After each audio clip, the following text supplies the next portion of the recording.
Welcome to the deep dive. Today we're immersing ourselves in the vivid, really high-stakes history of the plains of Asteri. This Mhm. is a geography that's defined not just by, sand and wind, but by this ancient, just visceral political conflict. We've got a dense stack of sources here, and they chronicle two competing cultures. The powerful established Maraketh. Right. The insiders. Exactly. And then the society they cast out, the Faridun. This is a story of exclusion, divine ambition, and betrayal so deep it literally reshaped history itself. And, this is such a crucial deep dive for anyone trying to really understand the larger context of this region. It really is. What we're examining here is, it's a feedback loop. Social exclusion doesn't just, create a bit of resentment. It actively generates the opposition. It creates the enemies. Yeah. And eventually, it even creates the gods themselves. Wow. So our focus today isn't just on the events, what happened, but on the profound moral and political consequences of the choices these leaders made. The scale of the betrayal here, both mortal and divine, is just breathtaking. So our mission today is to go beyond just the summary. We're going to unpack the frankly terrifying origins of these Shadow people.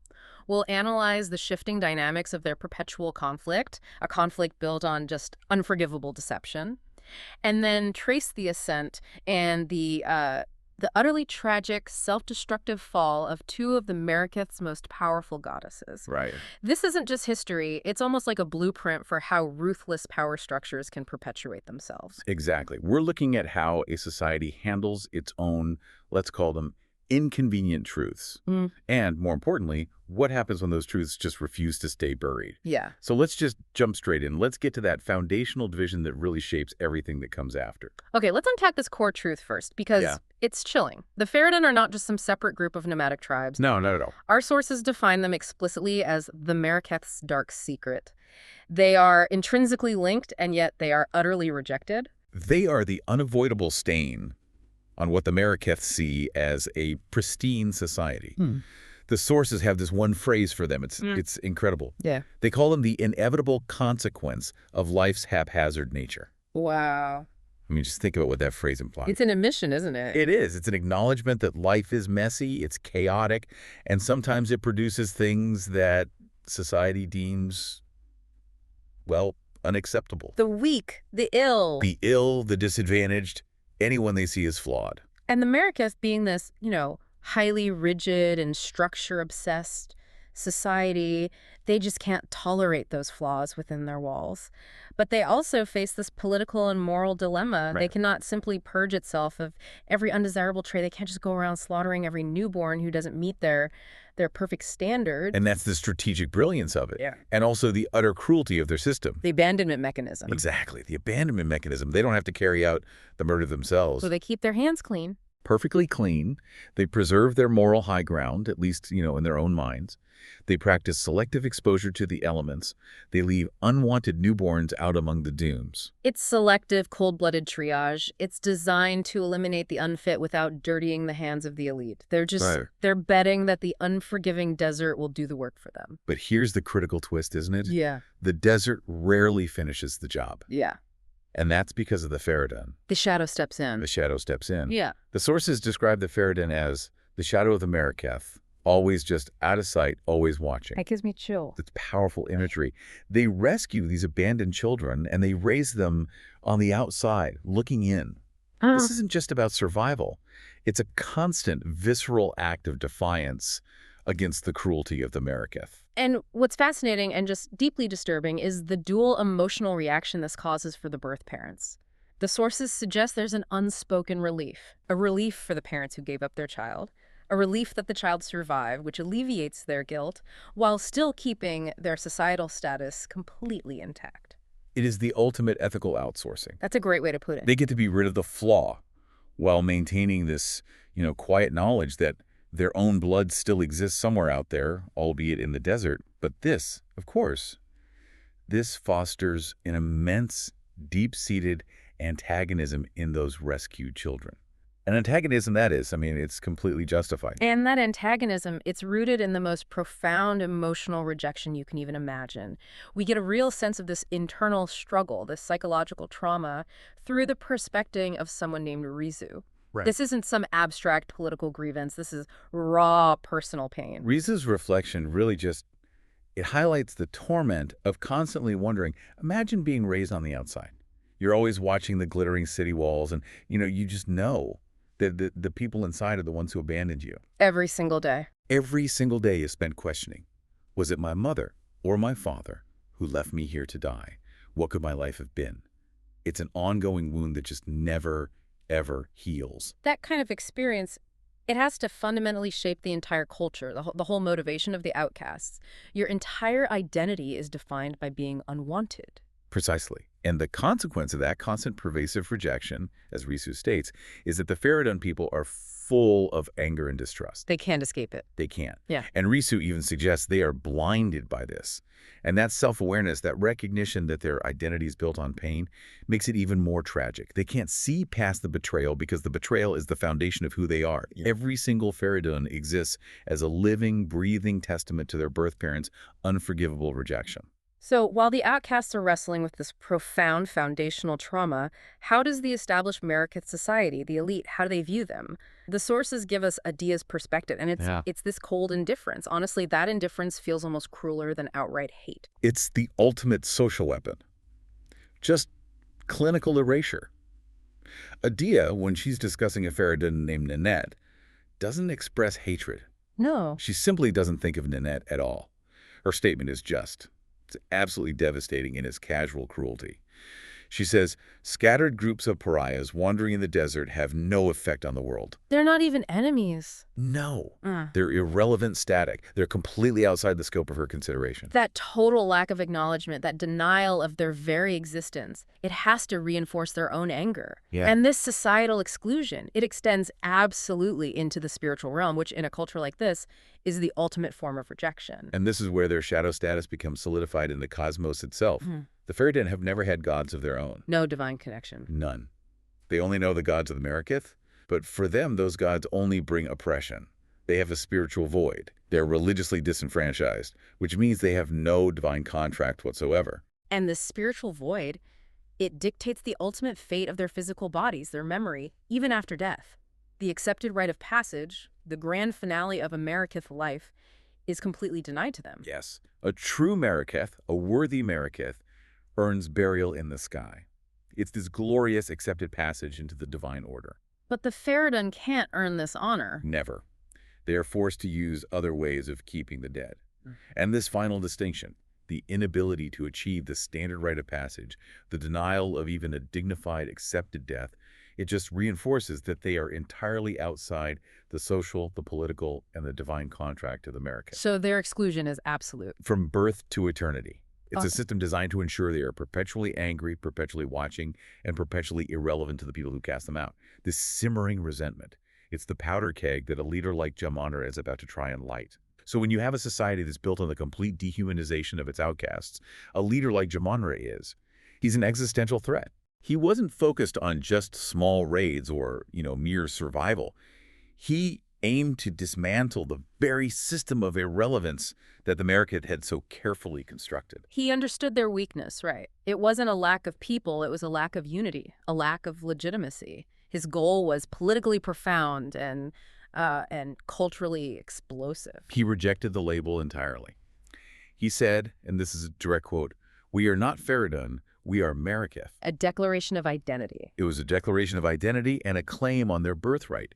He sought to unite all these scattered groups to force the established Maraketh to acknowledge their strength as equals, not as, these pariahs wandering in the desert. And his vision wasn't just to form some new nation on the fringes. It was to claim the existing one. He wanted to rebuild Keth itself, the shining heart of the Maraketh civilization, for all the inhabitants of the plains of Ustiri. Which would mean overthrowing the Sekimi's monopoly on power. It was a revolution packaged as reconciliation. He wasn't asking for, a separate piece of land. He was saying, we belong here, and we are strong enough now to prove it. This forced the Sekimis, the ruling elite, it forced them to respond. Because allowing this unified group to gain political legitimacy would mean the end of their systemic power, a power that's based entirely on exclusion. So how does an established power structure deal with the genuine unifying threat who speaks the language of justice and unity? Well, they deal with it through propaganda, don't they? Right. Let's look at the official story, the Maraketh version that Zarka, their keeper of tales, recounts. Zarka's tale is fascinating because it's just a perfect example of political narrative control. He acknowledges Jamanra. He even calls him the most successful attempt at causing problems for them. So he confirms the threat was real. Oh, absolutely. Mm. But then the story pivots wildly to glorify the Sekimas. The official tale says the Sekimas joined together and they approached Jamanra to rebuke him, basically to put him back in his place through the sheer force of their authority and their presence. And the conclusion is it's bizarrely convenient. Jamanra was supposedly so completely in awe of the glory of our leaders that he just ended his own life. He just gave up. He chose to fall forgotten in the sands because he realized the futility of his movement against such magnificent authority. Wait, I have to pause here. A revolutionary leader who successfully unified thousands of outcasts suddenly commits suicide because he was dazzled by his opponents. That doesn't just sound convenient, it sounds like an insult to the intelligence of anyone listening. It is entirely manufactured. I mean, Sure. it serves three very clear political purposes. One, it proves the moral superiority and the sheer glory of the Sekimas. Of course. Two, it completely delegitimizes the entire Faridun movement by implying their own leader gave up in shame. And three, it absolves the Maraketh of any responsibility for his death. It's a clean, neat little story. But even Zarka, the narrator of this story, seems unable to fully commit to the absurdity of it. He admits that this is a strange conclusion to his tale. And that's the tell. It's a hint, right, that even within the Maraketh establishment, there's a sense that the official version just doesn't quite add up. That crack in the narrative is where the truth seeps out. It tells you that the events were so explosive, so shocking, that even their propaganda machines struggled to cover it up seamlessly. And the hidden truth, the devastating counter-narrative from the Faridun, it reveals the true depth of the Maraketh's ruthlessness. It confirms every fear the Faridun ever held about them. Nanette confirms it all. Jamanra was real, his movement was real, and he died at their hands. The meeting wasn't a confrontation or some grand rebuke. It was a formal diplomatic event. A negotiation. Yes. The Sekimas agreed to meet to discuss recognizing the Faridun nation. This was the moment of immense hope, the potential end of the schism. But recognition was never the intention. It was the trap. Absolutely. The moment he let his guard down, the moment he stepped into their circle of power, believing in the possibility of peace, they poisoned him. Nanette's statement just drives home the shock and the betrayal. The supposedly honorable, high and mighty Maraketh poisoned our greatest leader. This act is just. It's seismic. It wasn't warfare. This was pure, cold-blooded treachery disguised as diplomacy. It validates the Faridun's anger and distrust completely. It proves to them that political negotiation is suicide. In Jamanra's final words, in the moments before his passing, they become the ultimate political denouncement, a legacy of fire for the Faridun. What did he say? He said, "I tried to seek peace, and the Sekimas disgraced me, left my corpse to rot in the sand." That one line, "left my corpse to rot in the sand," that encapsulates the total rejection we were just talking about. It's not just that they murdered him, they also denied him the simplest honor, the most basic funeral rite. To leave a body to rot is to signify that the person is utterly disposable, that they're beneath even the concern of the desert scavengers. It's an unforgivable spiritual and political insult. It confirms to every Faridun that the Sekimas view them as disposable vermin, worthy only of annihilation. This act of calculated deception, it's not just a historical event. No. It's the source code for the perpetual war footing between them. Jamanra's betrayal teaches the Faridun that there is no path to peace, only continuous vigilance and a completely justified fury. The Maraketh leadership taught their shadow that they must never ever trust them again. So if Jamanra's poisoning solidified the political betrayal between the two nations, the story of Nasima of the Second Sight, this reveals the sheer emotional brutality of the Maraketh's cultural hold and the depth of the psychological warfare that's at play here. Nasima's life is a perfect microcosm of the Maraketh system. It's all there. She was born with a specific flaw, in her case, eyes the color of blood. Which was deemed unacceptable. So she was immediately abandoned, left to die, considered unworthy of even being noticed by her own bloodline. But yet again, the Faridun, the very society built on taking in the rejected, they stepped in. They found her, they raised her, and they made her powerful. They did. She became a powerful warrior, a child of their compassion. The sources call her a Baubalak. And this term is so important because it signifies a relationship of chosen family. It's far deeper than mere acquaintance. So they invested in her. Deeply. The Faridun poured their limited resources and their deep sense of shared identity into raising her to be a fierce defender of the outcasts. She was living proof that the rejected could not only survive, but thrive. But then the ultimate test comes, a test that forces her to choose between the people who gave her life and the people who saved it. She is called upon to participate in a raid against her birth people, the Maraketh. And this is the moment where her loyalty is supposed to be unwavering, right? She is fighting for the community that rescued her from certain death. But in the chaos and the noise of the raid, something simple, yet absolutely catastrophic, happens. She hears the specific sound from the Maraketh camp. She hears her birth mother's voice.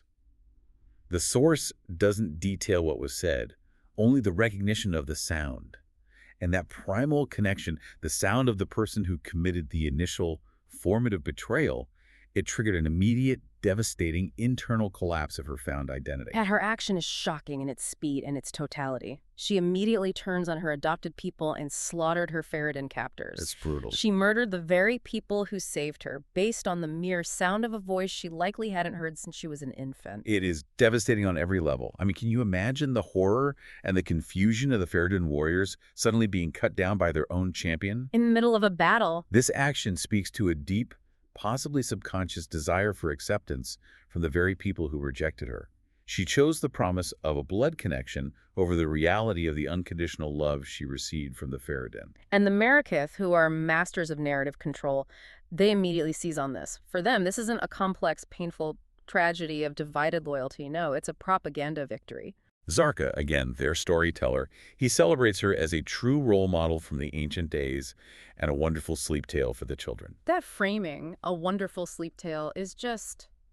it's chilling. They are integrating this act of betrayal into the very bedtime stories of their children. What is the lesson they are teaching their young with a story like this? The lesson is crystal clear and brutally effective. It glorifies the rejection of the outcasts. It celebrates the violent severing of found family bonds, those bonds built on compassion and shared survival, in favor of blood loyalty. Blood over everything. It tells their children, and by extension, the outcasts who hear these stories, that their claim to true belonging always rests with the Maraketh, even if the Maraketh tried to kill them first. It reinforces the core Maraketh idea that any life built outside their system, any community that rescued and nurtured you, is fundamentally illegitimate and deserves to be destroyed the moment the call of blood loyalty sounds. It is psychological warfare of the highest order. The Maraketh justified their initial action of abandonment by showcasing that even the abandoned will ultimately return home and turn against their rescuers. This story is designed to inflict maximum emotional and physical damage on the Faridun. To what end? To ensure that deep distrust remains a permanent fixture in their hearts, even towards their own. It's a narrative weapon designed to break their spirit. Okay, so we've established the political reality on the ground, this brutal cycle of rejection, anger, betrayal, and narrative control. Now, let's shift our focus to the forces that transcend politics, the rise to divinity, embodied by Orbala, who becomes Gurukhem. To appreciate Orbala's ascent, we have to first briefly touch upon the very foundations of Maraketh power. And that involves a profound mystery. The forgotten goddess, Halani, the goddess of water. Which seems almost impossible, right? To forget a goddess of water when you live in a desert region, especially one whose presence was apparently at the very heart of their city, Keth. Zarka confirms she has been completely lost to memory. And this is crucial. This erasure proves that the Maraketh history isn't just selective, it is politically engineered. It's an act of removal. Exactly.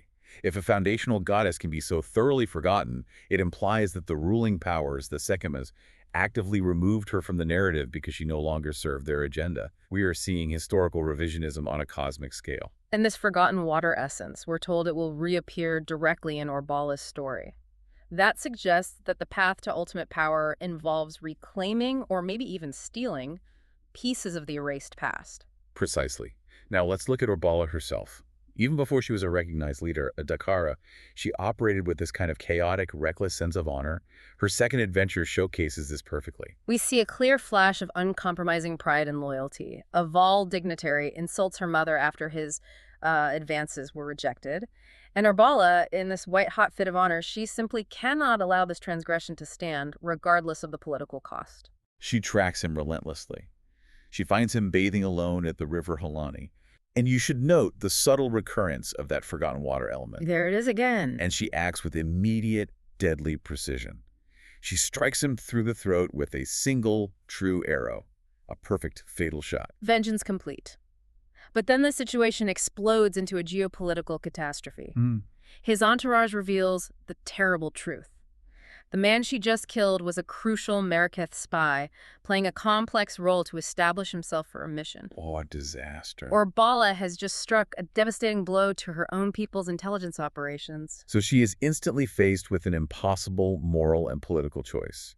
She can face justice for killing a vital state agent, which likely means death or at best severe disgrace, or she can assume his identity, put on his clothes, and fulfill his mission, masquerading as a Vol dignitary on the border. That level of improvisational political audacity is it's staggering. She has to suddenly transform herself into the man she just murdered and operate deep behind enemy lines. And she succeeds. She navigates through many dangerous and humorous situations. But the signature of Orbala's success is that it always seems to come with massive collateral damage. Right, like her first adventure. This one ends the same way. The city of Lyraval is set aflame. She gets results, but she leaves chaos and fire in her wake.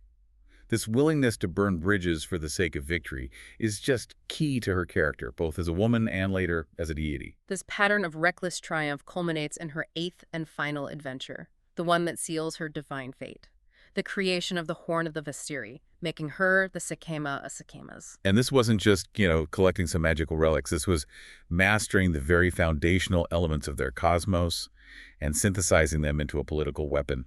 She wrestled control of 3 specific elements, requiring profound sacrifice and cosmic knowledge. The first element, tusks from her loyal war steed, the great mastodon Ekbab, which would be used for channeling lightning. A literal sacrifice of her most loyal companion to achieve power. The second, and perhaps the most telling element, is the essence of water. From the Forgotten Goddess. This secret, held at the heart of Keth, explicitly connects back to the Forgotten Goddess Holani. To achieve ultimate power, Orbala had to tap into the very thing the establishment had tried to erase, proving that the old forgotten truths were still vital. And the third? Primordial fire, earned from its original keepers on Rayclast. So she integrated the forces of earth, sky, and fire, uniting foundational cosmic powers under her control, all symbolized by that horn. And this mastery was desperately needed because the threat they faced was existential. Suresh, the necromancer of Weeping Black. A huge threat. Suresh commanded armies of the dead and wielded vast roiling storms. This was a battle not just against an enemy, but against chaos and undeath itself, testing Orbala's new elemental mastery to its absolute limit. The moment she sounds the Horn of the Vestiri is legendary. The sources describe the sound as being so powerful it blew open every tent across the entire plains. It was the ultimate unifying call to action for all the Maraketh. And more critically, it was an act of elemental domination. The horn seized complete control of Suresh's sandstorms, neutralizing the necromancer's greatest weapon and robbing his armies of cover and chaotic power. And this allowed the United Akras to surge forward and just savage the undead armies. It was the victory that didn't just save the Maraketh, it solidified Orbala's role as the savior of their entire civilization. And for this, she was elevated to the highest political office, Sakema of Sakemas, and eventually she ascended to full divinity as Garokan, Queen of the Wind, the ultimate sovereign. Her path to godhood was cemented by ruthlessness, successful improvisation, and the skillful combination of physical sacrifice and forgotten cosmic power. But the narrative of her glory is immediately poisoned, isn't it? By the final dramatic words of the defeated necromancer, Suresh. This accusation throws a huge shadow over her divine triumph. It's a critical moment. Suresh, as he is defeated, speaks a powerful truth to the woman who now holds absolute power over him. He says, "Hate. You speak to me of hate. You have no idea what your persecution inflicts. Judge me, and you judge yourself." This is the connective tissue. This is the moment the sources explicitly link the grand cosmic villain, Suresh, to the systemic oppression we saw in the Faridun narrative. Exactly. Suresh isn't just some random monster. He is a product of the Maraketh's systematic cruelty, just like the Faridun. He suggests that Orbala's victory over him is fundamentally hollow because she stands on the same foundation of persecution that created him in the first place. The Maraketh's actions are the root cause of these vast destructive conflicts, whether they manifest as angry outcasts or powerful necromancers commanding storms. It is a stunning final denouncement, It suggests that Garricon's divine glory is inextricably tied to the institutional injustice she benefited from and was ultimately unwilling to stop. So Orbala achieved everything: political rule, divine power, eternal glory. But as you just noted, her defining traits, this reckless ambition and uncompromising pride, they didn't just vanish upon her No, ascension. they were amplified. They were amplified into immortal flaws, guaranteeing her tragic end. We get our clearest insight into her character flaws from her companion, the deity Sin. And Sin loved her deeply, but he was also a keen observer of her vanity.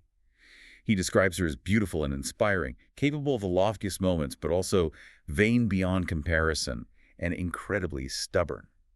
So these are mortal flaws, just elevated to a celestial scale. Exactly. And it wasn't enough for her to be the queen of the wind. Her ambition became corrosive. She had conquered the physical world, the political system, but now she set her sights on things that perhaps mortals or even new gods should just leave alone. She pridefully plundered the sky for its secrets. She saw wisdom in chaos. She saw madness and knowledge amongst the billowing clouds of a blackened sky. And this wasn't some noble quest for universal truth. No. This was a hungry, arrogant theft of wisdom from the cosmos itself. And what exactly did she find up there? The stratosphere divulged unto her eldritch secrets of its tumultuous past. These are ancient, primal truths knowledge that was never meant for living or even newly ascended beings. She gained power, yes, but she also exposed herself to a profound corruption. She was trying to master madness itself. And the sources are very clear that this act of hubris came with a terrible, inevitable price. When you enslave power, that power enslaves you back. Garukin was, quote, warped by the same power she enslaved. Sin uses this powerful analogy that she was like winds eroding sandstone. Wow. The constant grinding force of her own element was wearing away at her sanity and her mind. The ultimate consequence of this obsession and pride is confirmed by another observer, Irasha, who says, "Some immortal madness has laid waste to her mind. The hero who saved the Maraketh was now a deranged, mad god." It's the tragedy of a brilliant mind just consumed by its own obsession. And it's worth noting the symbolic detail here. Her signature weapon, the Stormblade, the very tool that allowed her to capture and control storms, was lost during her battle against Suresh. So she lost the symbol of control. And now, she's the uncontained storm.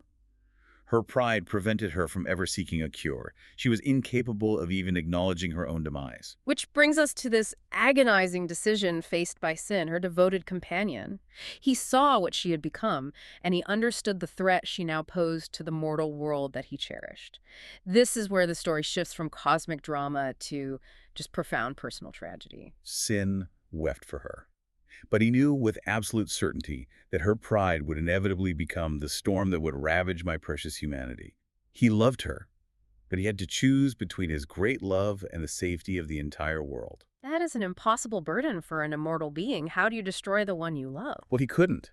Sin's decision is heartbreakingly clear on this. He says, "Love cannot be slain, it must be laid down to sleep." Laid down to sleep. This implies that his act was not one of vengeance or destruction, but a sorrowful necessity. He had to incapacitate the person he loved to save the world from her madness. So his final agonizing act was to sow the dark ember deep within Highgate. Yes, and this act effectively neutralized, incapacitated, or sealed away the goddess he loved, forcing her into a stasis of power. All for the sake of protecting humankind from the consequences of her own boundless vanity and ambition. It is the ultimate act of betrayal, but it's performed out of the deepest, most profound love imaginable. Yeah. The line between savior and betrayer is often impossibly thin when the stakes are humanity itself. The tragedy of Garrican casts this terrible shadow, and that shadow immediately falls upon her daughter. It just goes to show that divine conflict, just like mortal political conflict, creates a terrible, lasting legacy of trauma. We turn now to Shikari, Queen of the Sands. Shikari is the result of that incredibly turbulent relationship. She's the daughter of Sin and the now mad Garrican, born of their immortal marriage. The environment of her birth is painted in just terrible terms by Sin, who refers to her birth world with immense pain. He calls it a place of filth and horror. That sets the stage for her entire existence, doesn't it?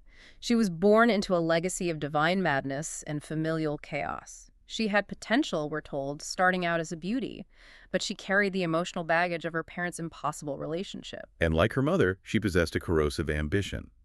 But this one was driven by painful internal forces. Her splendor decayed into lust. a lust driven specifically by jealousy and a need for the power held by her skyborn mother. So it wasn't about creation. No, it was about possession. It was about overcoming her mother's shadow. The forces driving her were immense, this toxic cocktail of agony and shame, the shame of her lineage, the agony of watching her parents' self-destruction. It drove her to seek power, not in the orderly air of the sky like her mother, but in the chaotic, primal, great sands of the desert. And she found it. But again, the pattern repeats. The power she found in those vast sands subsequently made of her the twisted creature she became. Just as Garo was warped by the winds, Shikari was consumed and deformed by her element.